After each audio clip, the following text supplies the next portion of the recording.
Welcome to Becoming an Ayn Rand Hero, where we explore how to apply the ideas of Ayn Rand in our daily life to create a life and a lifestyle with the qualities of an Ayn Rand hero.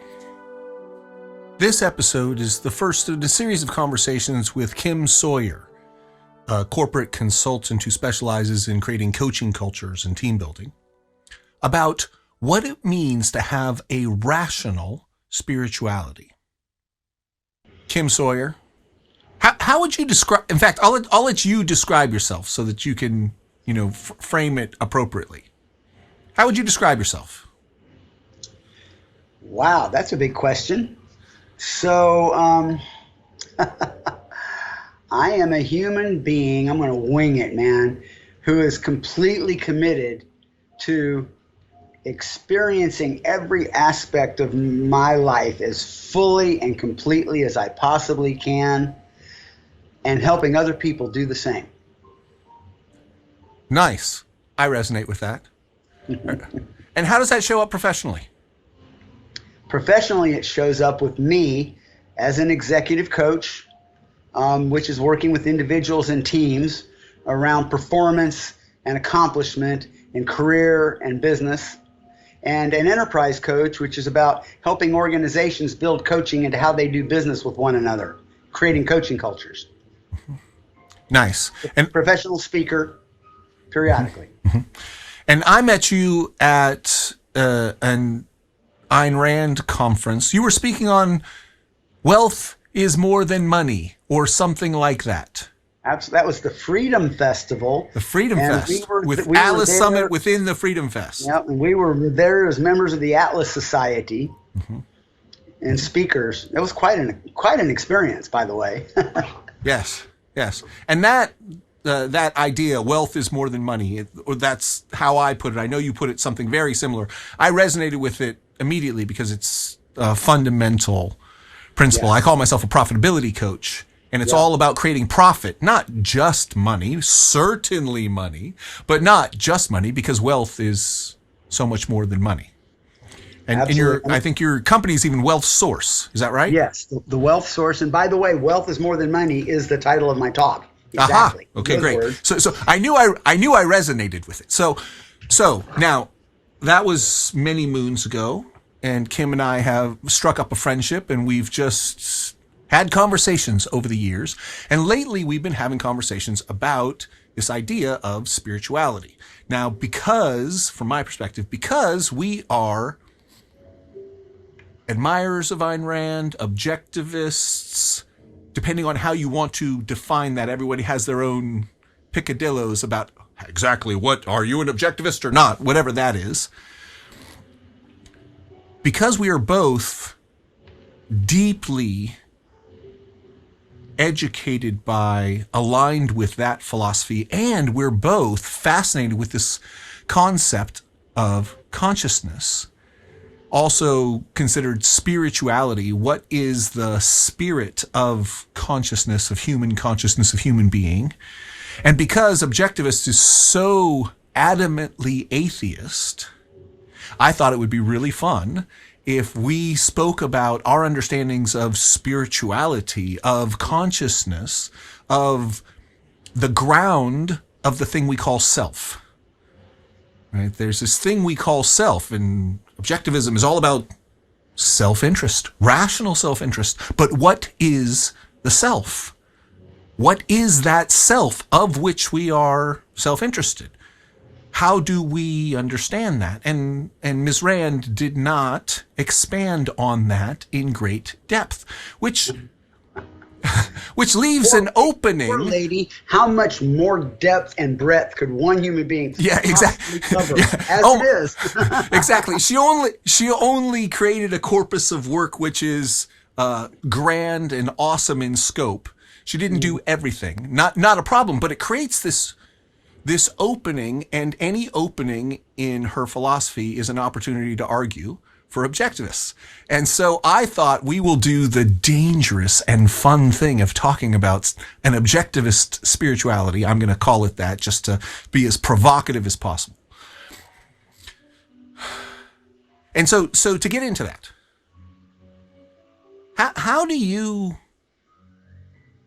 square your explorations of consciousness with the idea of atheism, such that it's not like there's spirituality or atheism, but there's spirituality and atheism, or atheism and spirituality, such that they're different dimensions that can be combined?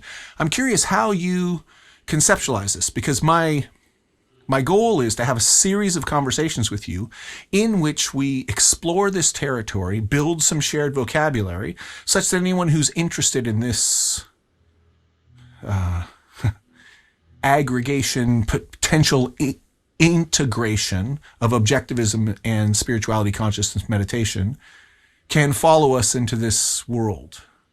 So I'll let you set down some initial frames, and then we'll just play back and forth as we always do. Okay.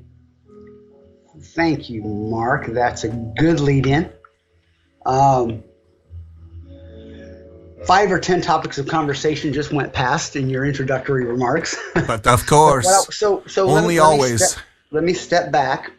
If this is going to be a series of conversations, and I'm going to talk about where I am now with respect to that question, I want to go back to a little bit of background about me and how I got here. I mean, how this even became part of my curiosity. Fair. Because that, I think, my process of getting to this point will, I think, help clarify a little bit of that whole integration process. Okay. First of all, I do want to say I have stopped calling myself an objectivist a while ago. I do greatly enjoy the fictional work of Ayn Rand, and I do believe she did remarkable work reconstructing a basis of philosophy and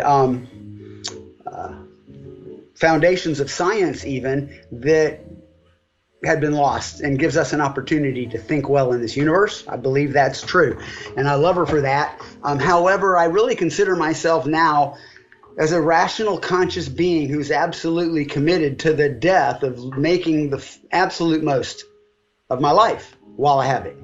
And anything, any idea, concept, or activity that is consonant with those ideas, I'm open to. And I grab hold of and I try to integrate into my understanding of how to live. So I'm going to put that out there. Amen, brother. Yeah, good. So I'll leave that alone. You know what I mean? And most people listening probably will too if they've ever ventured down this path. So I came into being 30 years old and absolutely convinced atheist. Now, what that meant, I wasn't clear about. All I knew is what I'd seen, atheism and non-atheism, and of the two choices, atheism by default was the only one I could fall back on, because anything that looked like theism, I couldn't digest. And I open-mindedly tried for a while I was a teenager to see if I could embrace or make sense of any of that. Didn't work. And so I just made a decision that anything anybody had called God or spirituality was not part of the rational real world as I understood it, and went on about living my life. Amen. Now, all things equal, I'd have been fine with that probably till the day I died, and I would have really lost out a lot. Maybe the most valuable parts of me and my life and my experience in life have come from being forced out of staying in exactly that frame of mind or opinion. But it's not so much about not being an atheist. It's really about me beginning to redefine what spirituality is, what theism is, what religion is, what rationality is, what atheism is. I mean, I've really had to relook at that and not just give other people the right to define the terms I use. Got me in big trouble. Amen, brother. So another fact of me that came up along with that whole life experience up to 30 was, I happen to have the wrong set of genes, or the set of genes that give me something called alcoholism. And so while I was running down that path, I was also being chewed up inside by this brain disease that led me into continual destructive behavior that ran totally counter to everything else I was believing and trying to do. I was two people living in my body and losing the battle. Okay. So by the time I got to 30, I realized I was never going to stop on my own. And I wasn't going to last long the way I was going. And so I came to this place of absolute, there was no other option. I'd given it everything I had in me and could not stop picking up the next drink and ultimately creating mayhem. And it was getting worse. I could not stop. I finally accepted that I couldn't. So I had to face this dilemma. What was I going to do? And so I was willing to take a shot, and I got involved in AA, Alcoholics Anonymous. Now, Alcoholics Anonymous is a pretty amazing organization. Ayn Rand, even at one point, acknowledged Alcoholics Anonymous in her writing and talked about the serenity prayer and how AA talks about, the courage to change what I can and accept the things I can't, which basically means relate rightly to reality. And I was surprised when I read that. But here's the thing, and this is what I faced. All of the power that I had in me could not accomplish this thing, which of ridding myself of this behavior of drinking and destroying myself. I needed the power necessary to do it. It was a simple, logical proposition. AA said, Kim, you wouldn't be here if you had what it took to be where you wanted in your life. So if you don't have it, where can you get it? And you're going to have to do something to get it somewhere, or else you ain't going to be here long. Mm-hmm. And now we don't care where you get it. If you can get it in your religion, if you can get it in Eastern philosophy, if you can get it from a hike in the mountains, wherever, you've got to find something bigger than you alone that you can draw on to do what you can't do. And so I was here in this position of, whoa, what am I going to do? I'm an atheist. What else is there? Right? And so I had to slowly, for the sake of my life, begin to find a way to integrate from the very beginning some kind of spiritual path with an access to more power than my limited being had, mm-hmm. with my rational understanding of reality. Mm-hmm. And in the language of AA, a higher power, something Correct. Beyond you.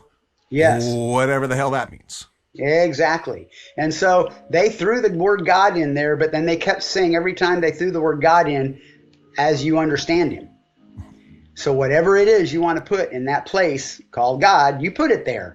But it's a nice little 3-letter word that you can reference easily and attach it to whatever you need to attach it to overcome this. Mm-hmm. And so I began the exploration at that point in time of how to find the source of power and build a relationship with it that would serve to keep me alive. It was just that simple. I would never have even asked the question if I didn't run aground that way. Mm-hmm. So I began what's now been an over 30-year-long exploration of how to do that and maintain it and grow it. Along the way, it's proven to be the richest source of power, life, performance, and accomplishment and growth of any other single thing in my life, is that quest and what I've come across along the way. Mm-hmm. So that's how I got to where I am now. Mm-hmm. Cool. So let me offer you my version of that story. Great, please. So we can kind of get up to that point. So grew up Christian, became atheist when I was 13. I remember thinking it through and going, And I remember I said, okay, so God, I apologize if this offends you, but I don't believe in you. But just in case, I'm sorry. I'm just letting you know, given everything I've gotten, you have not given me a reason to believe in you. So if you do exist, if that actually is, I'm just telling you, I want you to know I'm sincere about this. Right? And then it went on. Yeah. I discovered meditation when I was 17 through reading Ken Wilber and integral theory. Fun story. I was going through confirmation when I discovered that I was an atheist. Me too. In my great. In my church, where I was going through the confirmation process, and so that was taught by lay people in the church. And then when it was time to actually like sign off on the confirmation, I went to go see my priest, and he sat down and he asked me a bunch of questions, and I answered the questions. And at the end of it, he goes, "Okay, so Mark, here's the thing. You have all the right answers to all of the questions." Yeah. Right? I get it. You know the right answers. But I'm curious what you really think. So I said, well, here's why I'm an atheist, right? I don't believe. And he said, great. And at the end of it, he said, okay, great. He said, I can't answer the questions that you're asking. They're not the kind of questions that you can give answers to. However, they are the kinds of questions to which you will find answers. And I trust that you will find the answers because you're taking the question seriously. So as far as I'm concerned, you're confirmed as a Christian in the church. Your head's in the right place. Wow.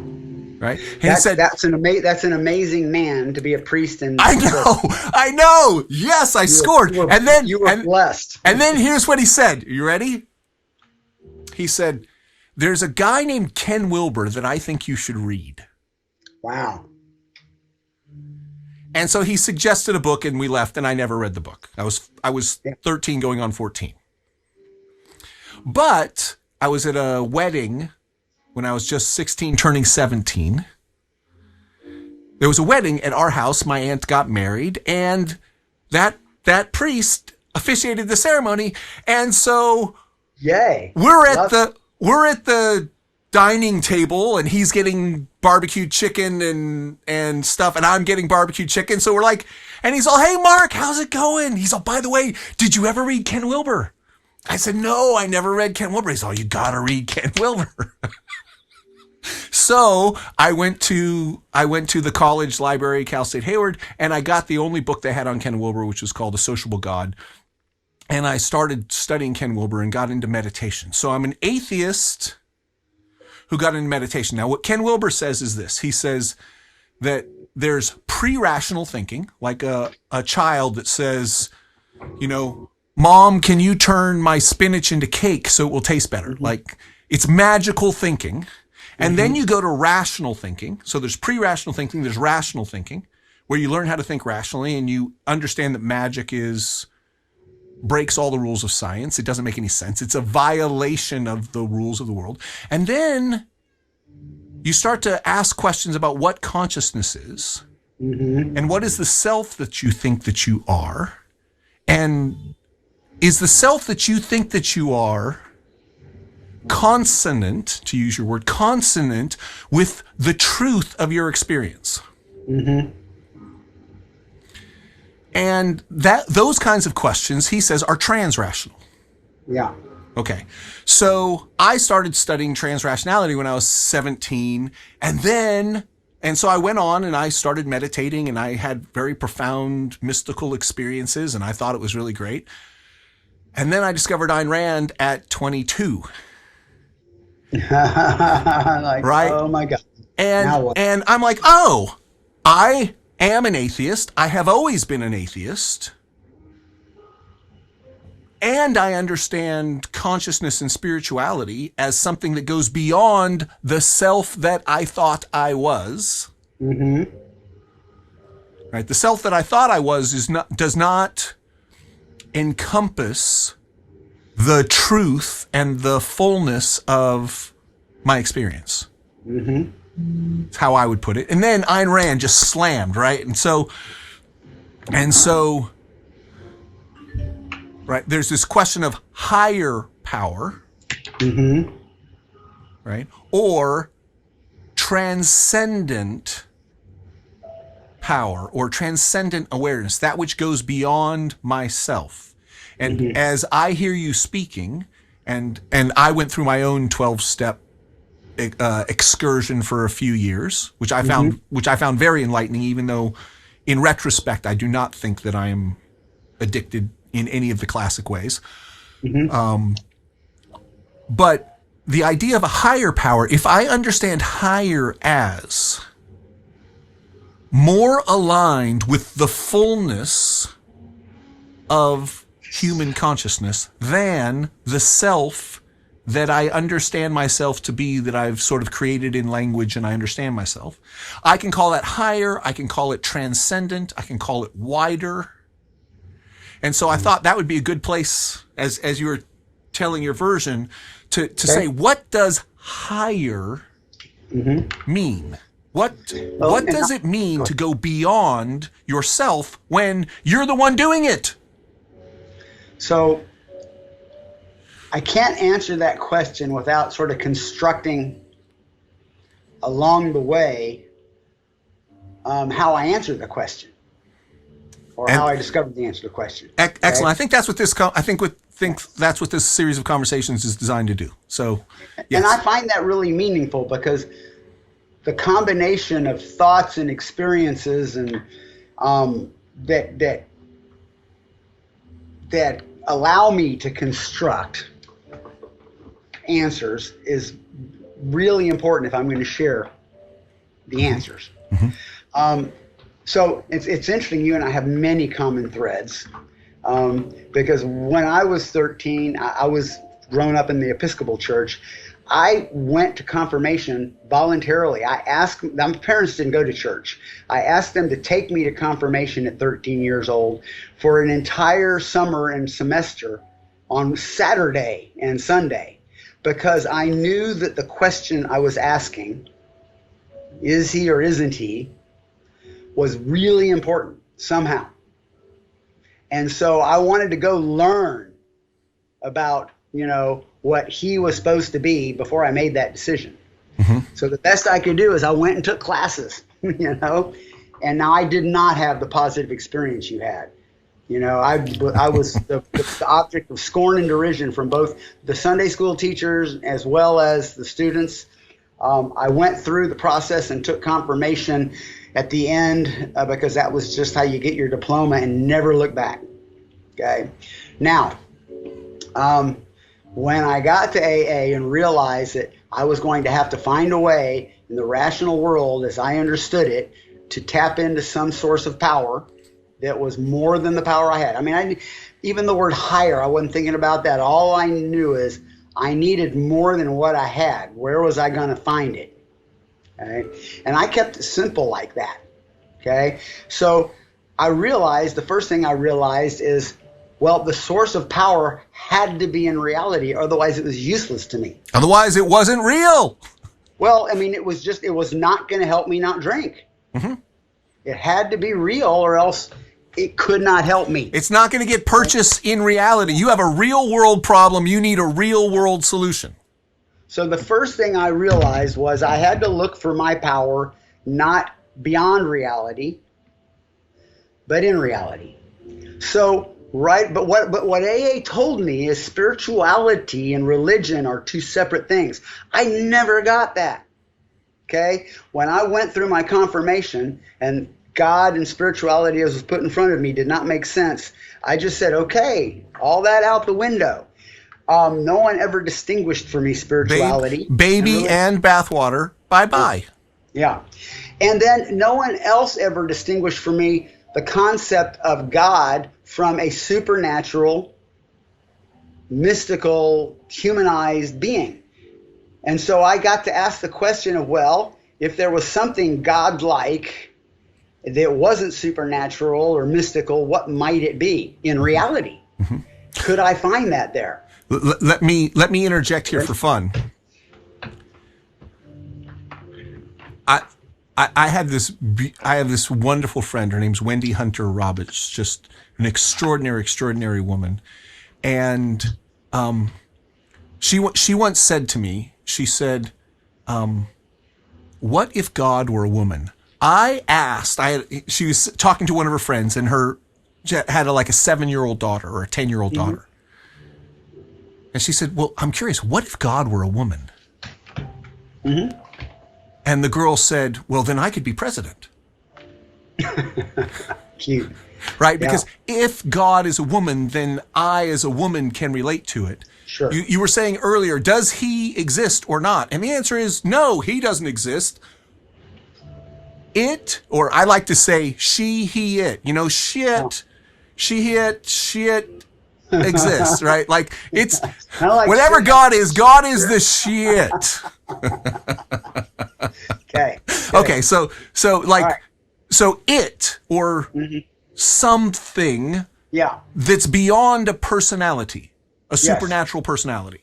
So right away I realized that if there was anything that was God and was real and could be of any use to me, because this is all a very practical undertaking. I was not trying to come to some intellectual understanding for any purpose other than like stay alive.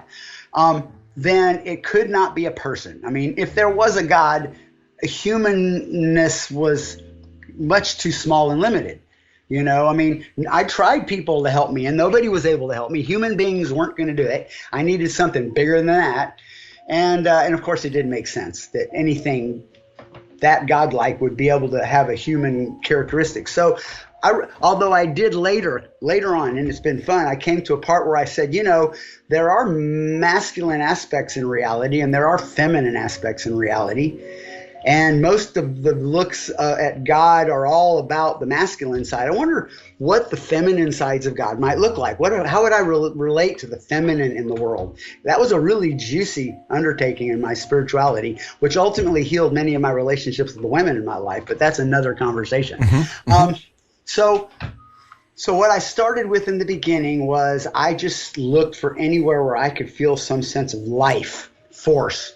And in the very beginning, on the patio of my little efficiency apartment where I ended my last drug and alcohol days, I would sit out on the balcony to do my little morning prayer and meditation, which you have to do in AA, right? Find the power, ask for it.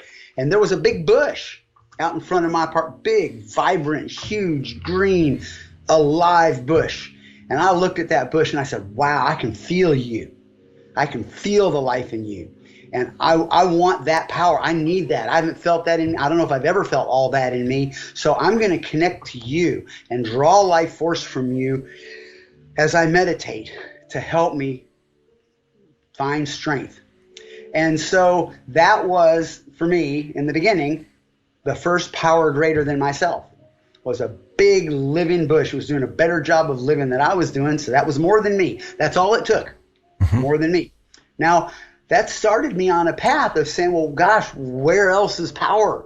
And I began to realize, even after I've been sober for a while, is, having more power is an awesome thing. No matter how powerful I might be as a human being, I'm still limited by myself as a human being. Go ahead. Please, sir, may I have some more? More is good, right? So more is better.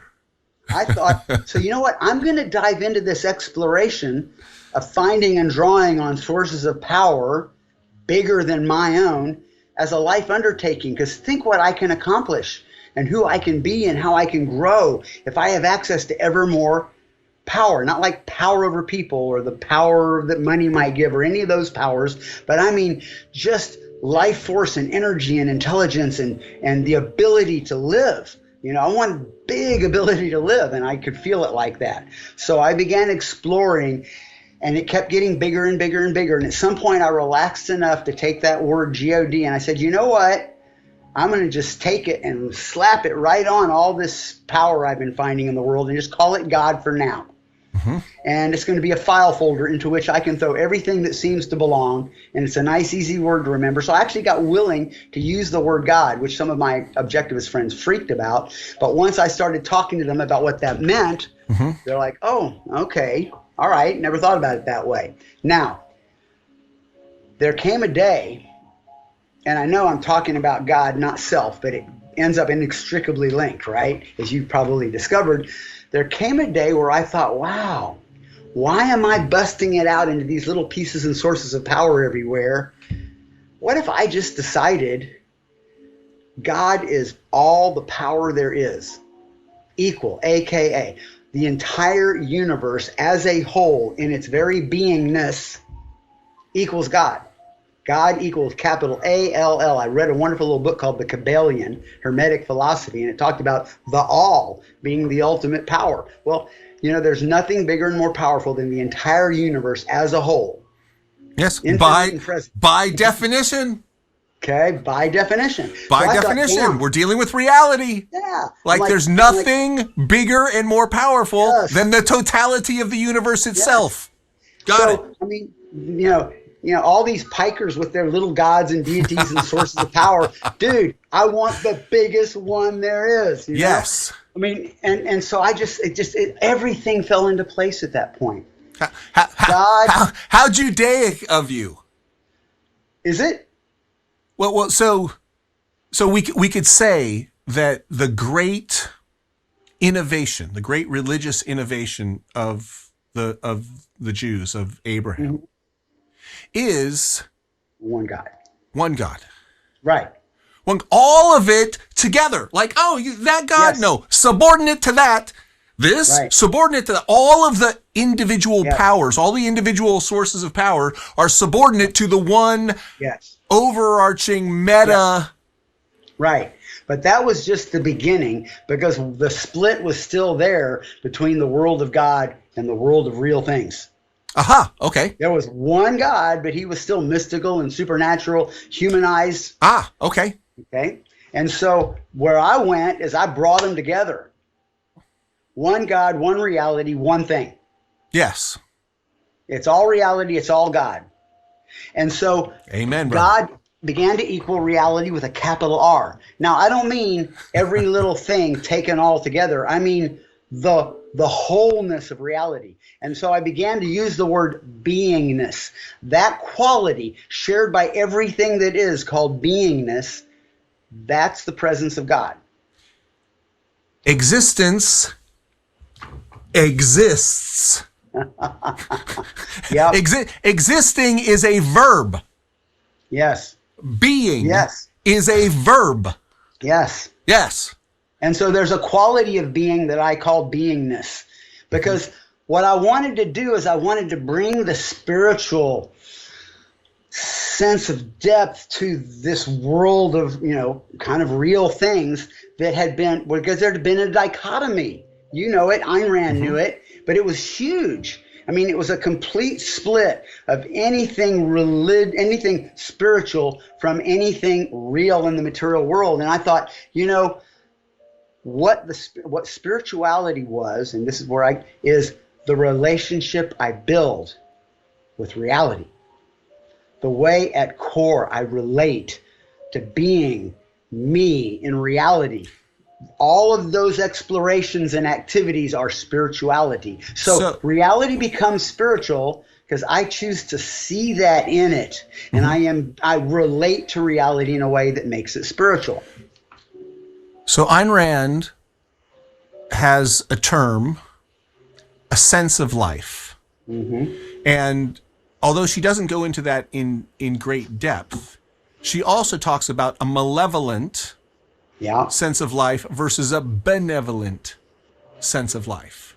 Right? The question I ask is the universe, is the totality, is that of which I am a part, to which I belong, of which I am an expression, and perhaps rational thought is one of the highest expressions, perhaps creative, artistic rational thought, and the ability to love and experience and create beauty is the highest expression of something, that something of which I'm a part. Right? Is it for me or again me? Right? Is it against me? Is it for me or is it against me? Is the universe benevolent or malevolent? Is sense of life. So I'm curious, like when you're saying your relationship with reality is what you're calling spirituality, like how do you relate to it? You can relate to it as it's bad, it's evil, it's a judge against which I am failing.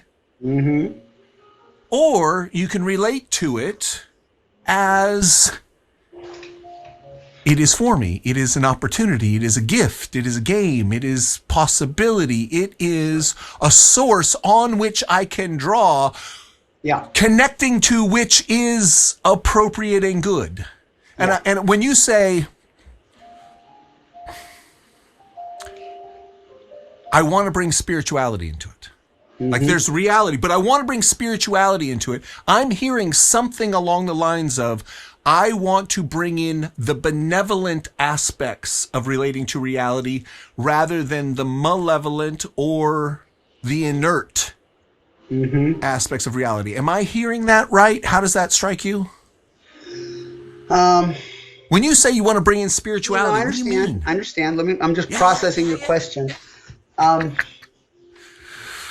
So, I toyed with that for a long time. Lately, I've come to a slightly different perspective, which will get back to self and what I think of as self now. But what I will say is my goal was life, because I was in AA to stop killing myself. Okay, so again, this is all very practical, not philosophical. Okay, so I needed to find power without a for what and to whom.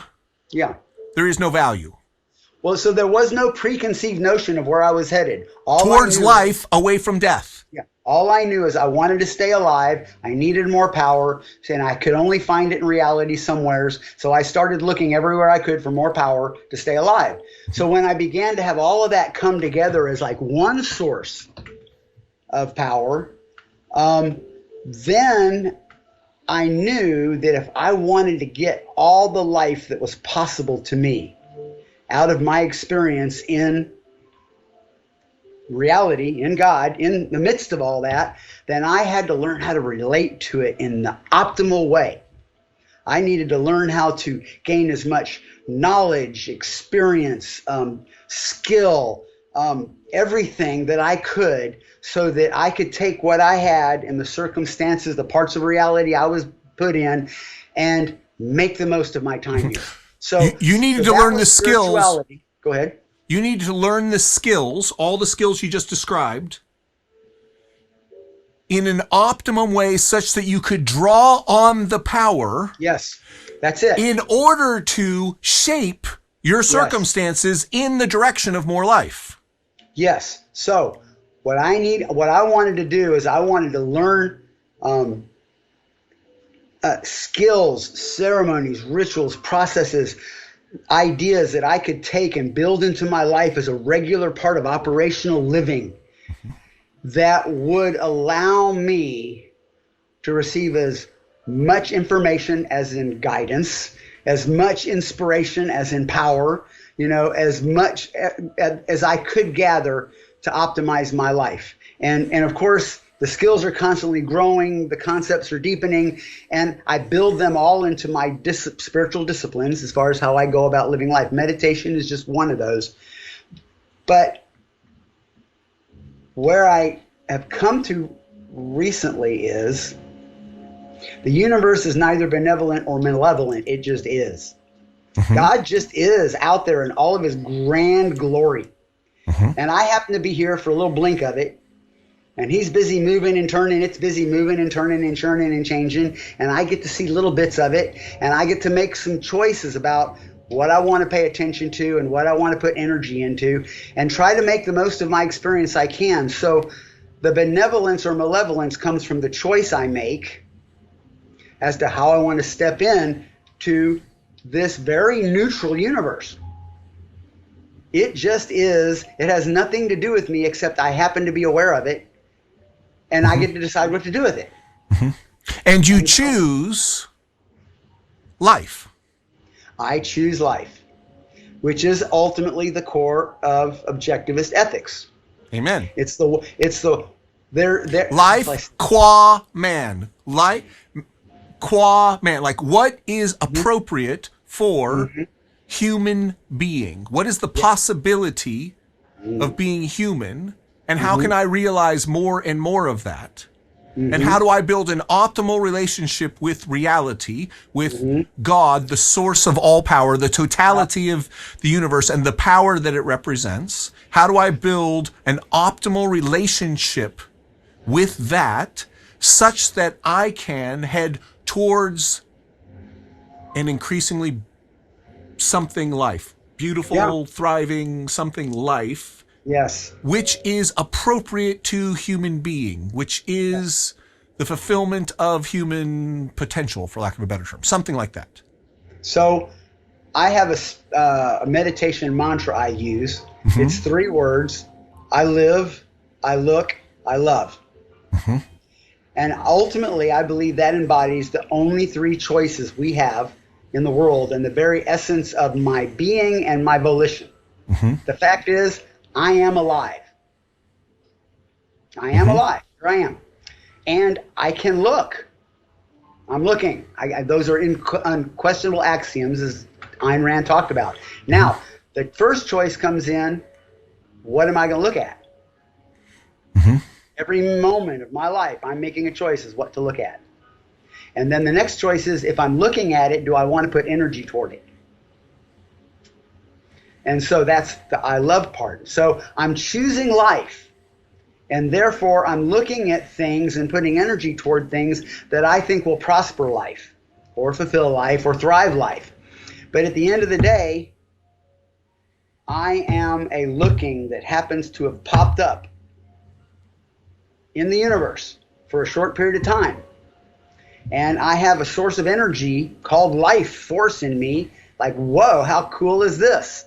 I get to experience everything inside me and around me. Whoa, what a show.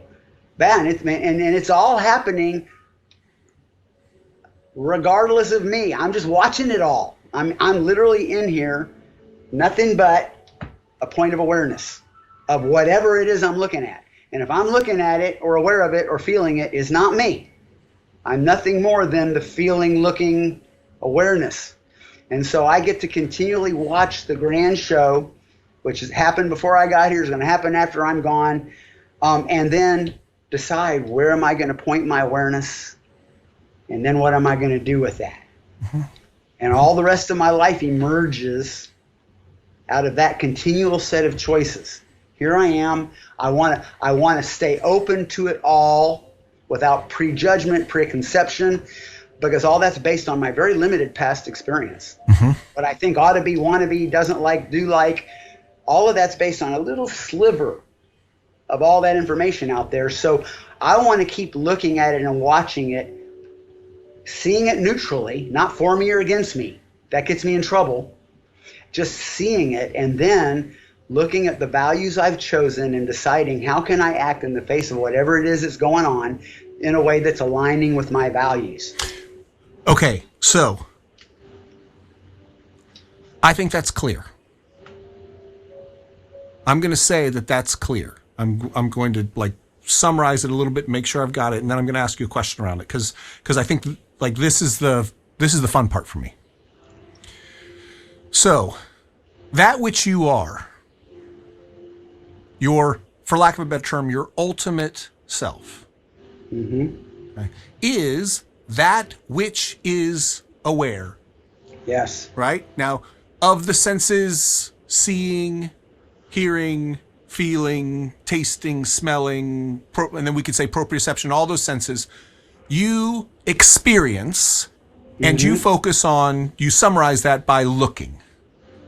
Yeah, I call that looking because it's a nice, it's L-L-L-L. Yeah. I understand. I'm a poet too, right? I understand the power of alliteration and remembering shit. Very important. I use it all the time. So you are that which experiences. Yes. Okay. That and the life force that generates that experiencer. Great. Both. Yes. Which is a wonderful recursion. Okay. But okay. So you are that which experiences. Yes. You are not any of the experiences. No. To the exclusion of the other experiences. No, I'm not the sensory input. I'm not the emotions. I'm not the thoughts. All of that's happening in me as part of my world and biological processes and psychological processes. I'm the one at any given point in time gets to be aware of those things. Yes. Yes. Okay. And that exists. It bees. It bees. I be. It lives. Hallelujah. I be. Go ahead. Yes. I be. I exist. I live. I live. I look. I experience. I'm experiencing. And I love. I love. I value.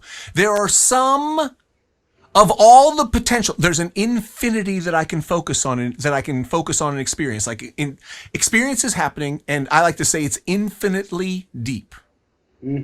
I like to say that reality is infinitely deep. Anywhere you poke it, you can go forever, and it keeps showing up. Yep. Completely consistent. You can do it outwardly and inwardly. Inwardly. You can do it macroscopically. You can do it microscopically. You can do it externally. You can do it introspectively. And it's just infinitely. Which, by the way, the whole concept of the Big Bang is just hilariously insane.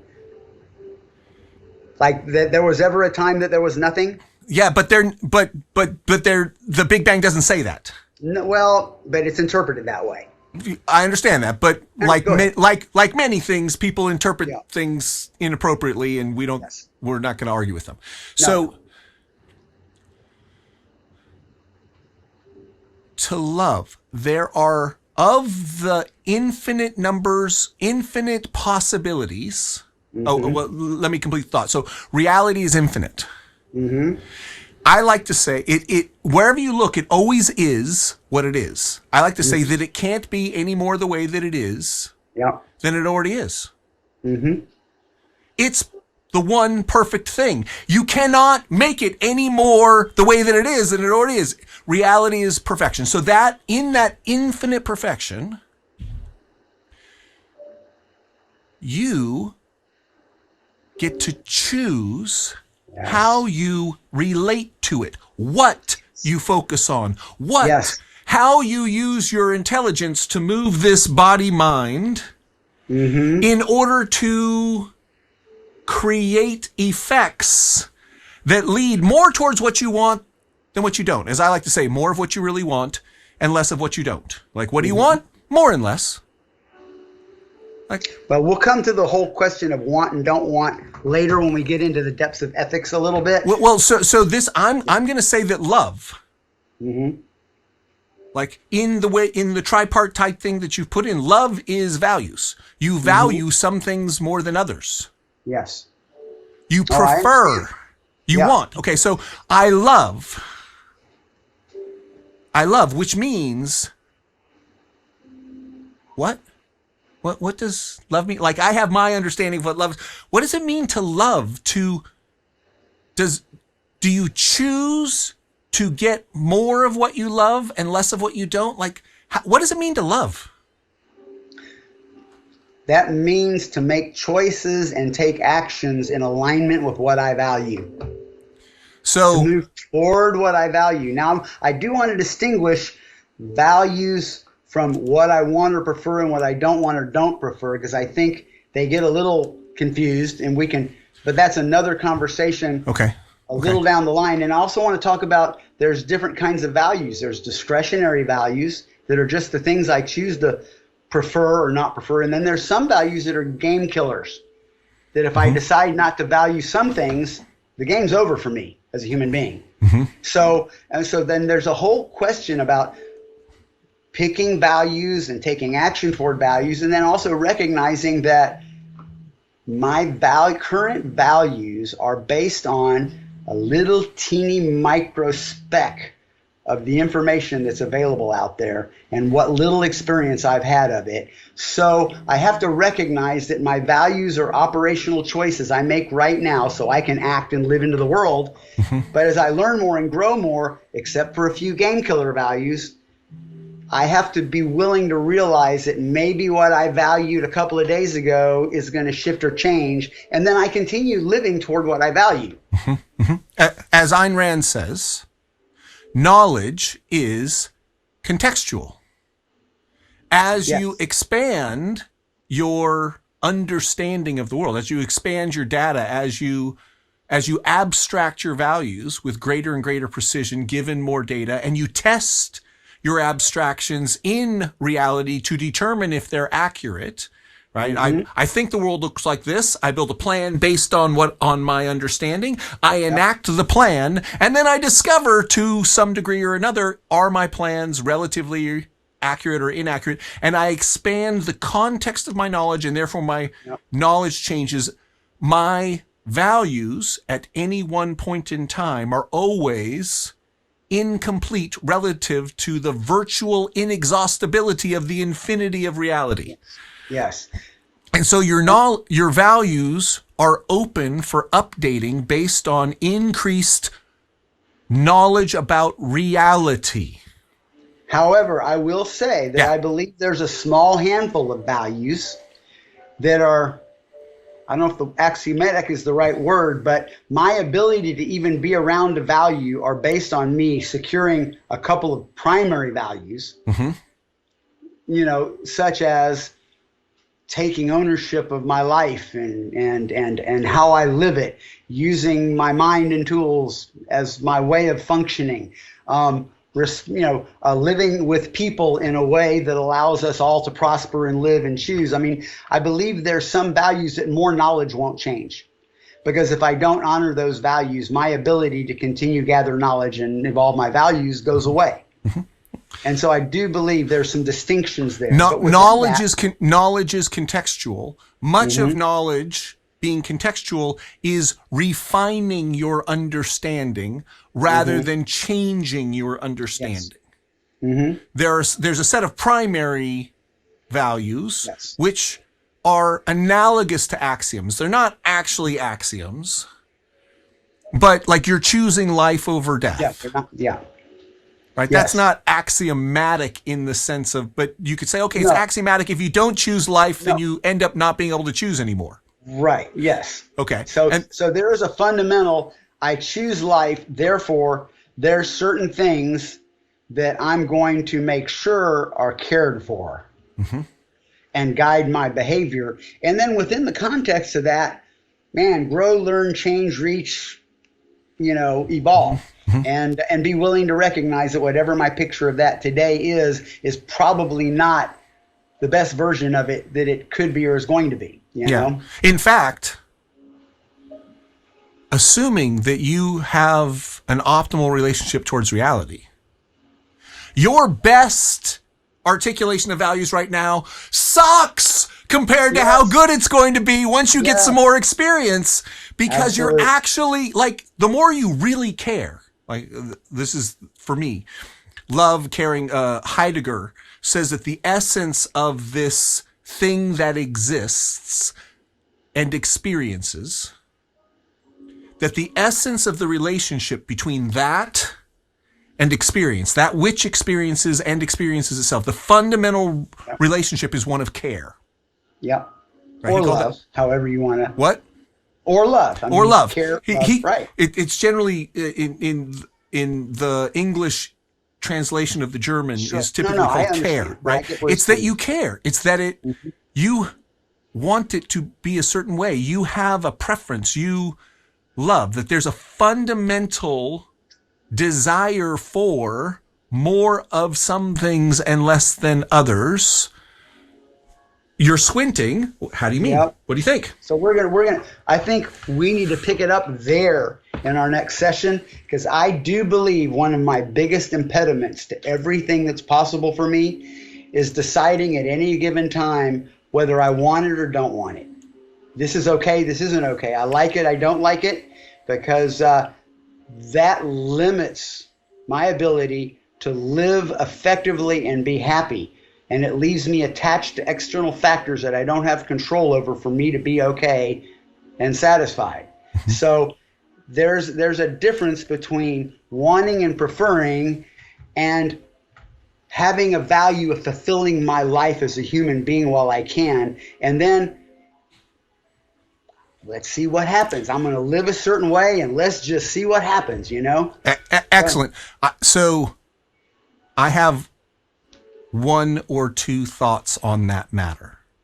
I agree that we can postpone that particular conversation to another time, but it's a fascinating question. Like, the New Year's from 1996 to 1997.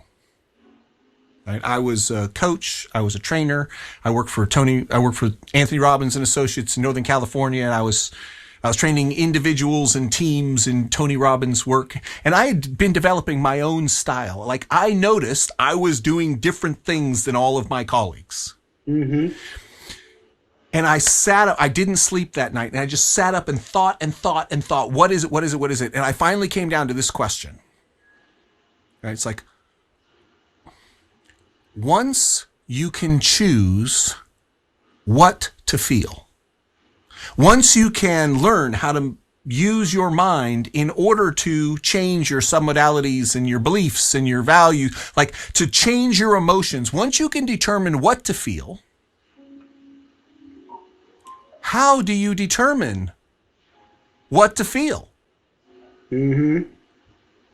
Right? Because how do you decide what you want? Well, I feel like that's better. But once you can change what you feel, how do you determine what to feel? And that got refined down to, okay, well, so what are the values I'm going to pursue? And how did I choose those values? What was the criteria that I'm using to say that that's a good value system? Mm-hmm. And by what criteria did I choose that criteria? Mm-hmm. Right? And that like, I consider that my philosophical birth as the creature that I am today. It's like, how do you answer that question? By what criteria do you choose your criteria? Like I said, once again, one or two thoughts on that matter. Leaving that part aligned. I want to come back to love. Okay. Right? And I want to open it up for you. Do you have anything that you want to say about that? Because I have a question that takes it down a particular track. Okay. So before I ultimately commandeer your I live, I look, I love, right? Before I just want to give you some space if there's anything else that you want to say about that I interrupted because I'm a rude son of a gun.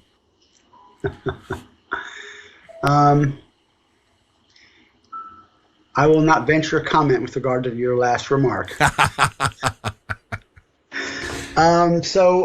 The jury's still out on that, my friend. No, love you, brother.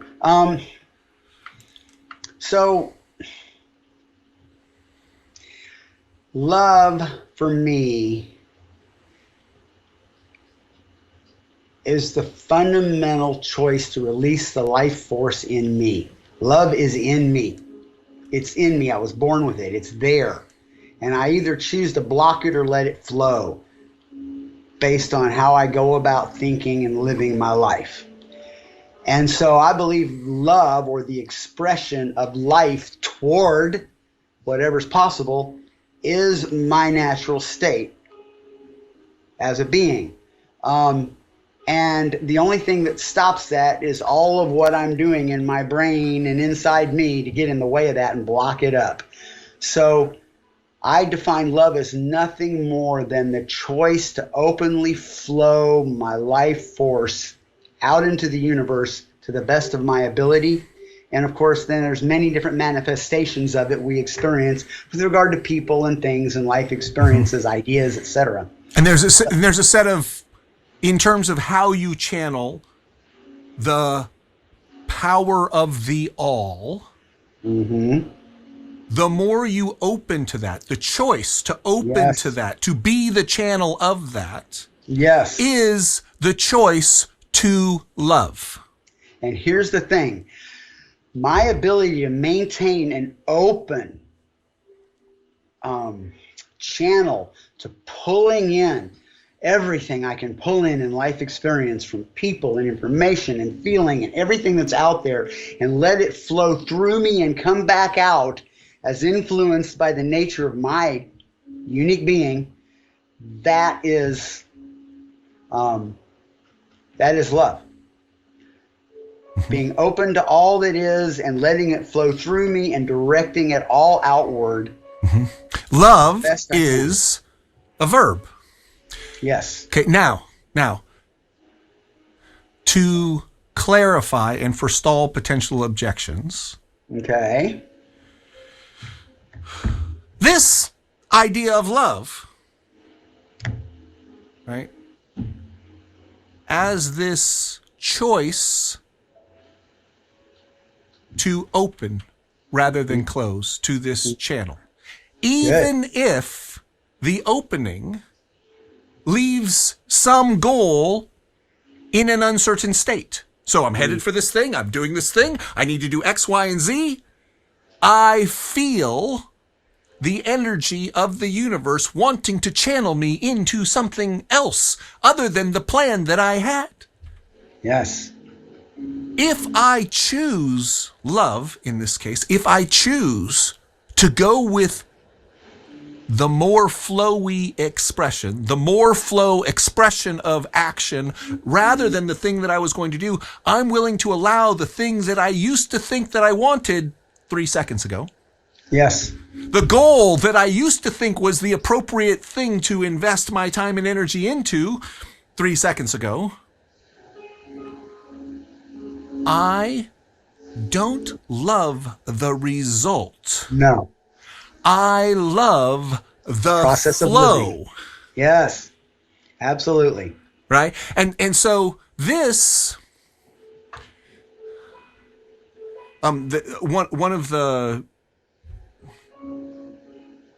differences that's often described between the Western idea of spirituality and the Eastern idea of spirituality is that Western spirituality focuses on the dancer, and Eastern spirituality focuses on the dance. Okay, got that. I can see it. Right? It's the dance, not the dancer. The dancer is just that which is doing the dance. It's the dance that so in this case, you can love the bush. But it's not the bush that you love. It is the loving of the bush that you love. It is the experiencing of that flow of life force through me and out into the world in whatever expressions I choose. And the paradox is that and it's not east or west, because the flow is going through me, the dancer. I mean, we're each dancers. And there's no dance without a dancer. And we're all dancing, but there's this process of dance happening, both. And whereas I cannot attach myself to a certain state of circumstances at some point in the future because I've looked at it, wanted it, and decided I'm going to create it, I have to have it just the same, because otherwise I can't take another step. Okay? I need that picture, that goal, that thing to move toward, but I have at the same time and realize probably not going to be that way, probably not the best thing. But I got to go with what I know and move forward. As an interim heuristic focus point that I can put out there in order to orient until I get more information on the path. Much like an integral in calculus.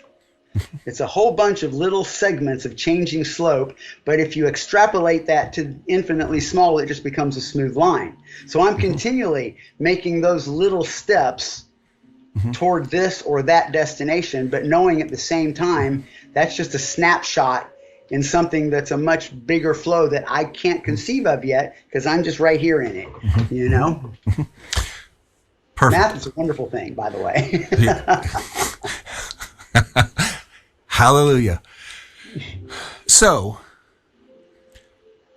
people often think about love as I love this thing. I have an object that I love.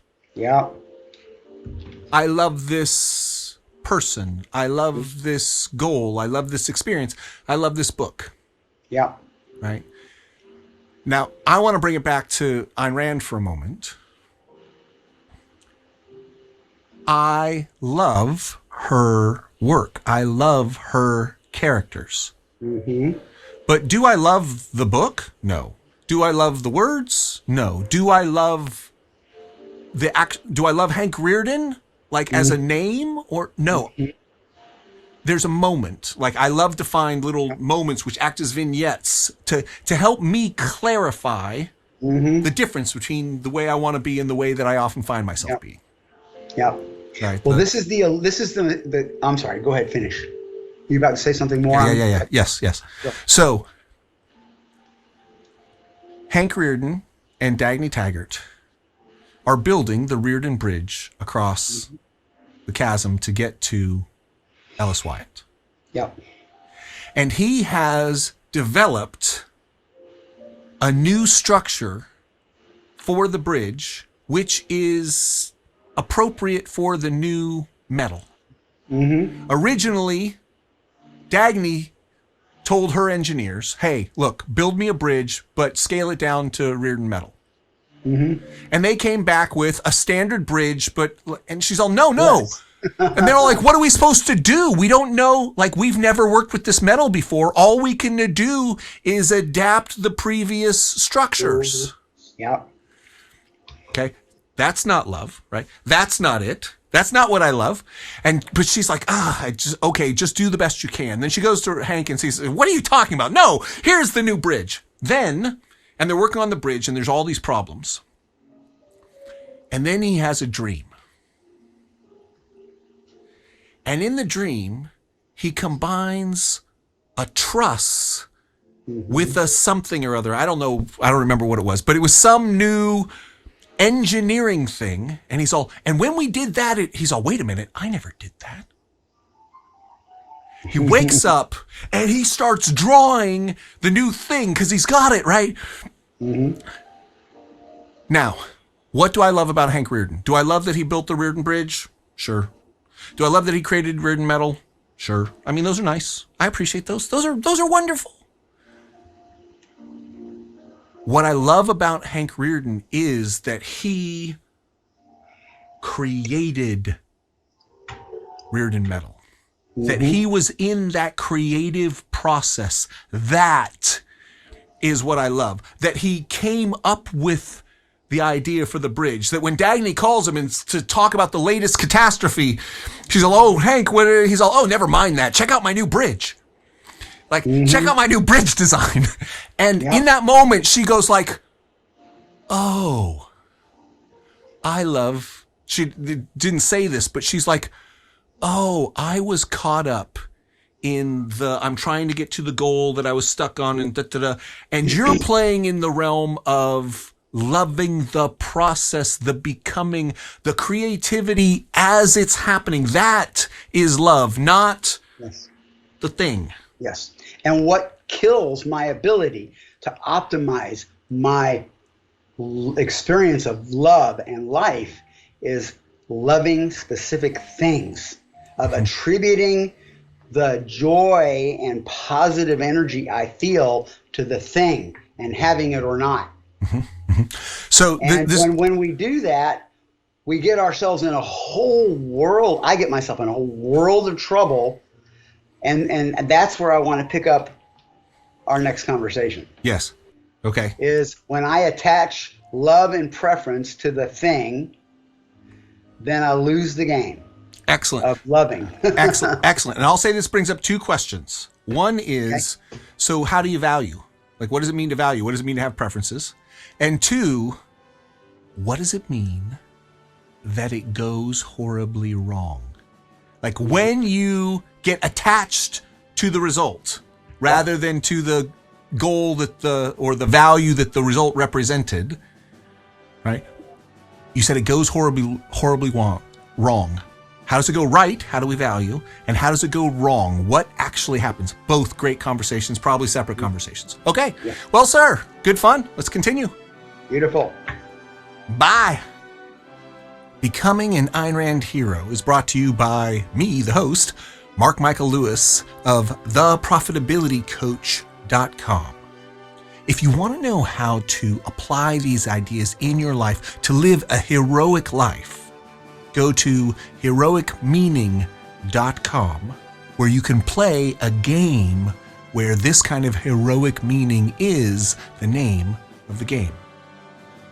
And I leave you with a challenge. Make your deepest happiness your highest priority.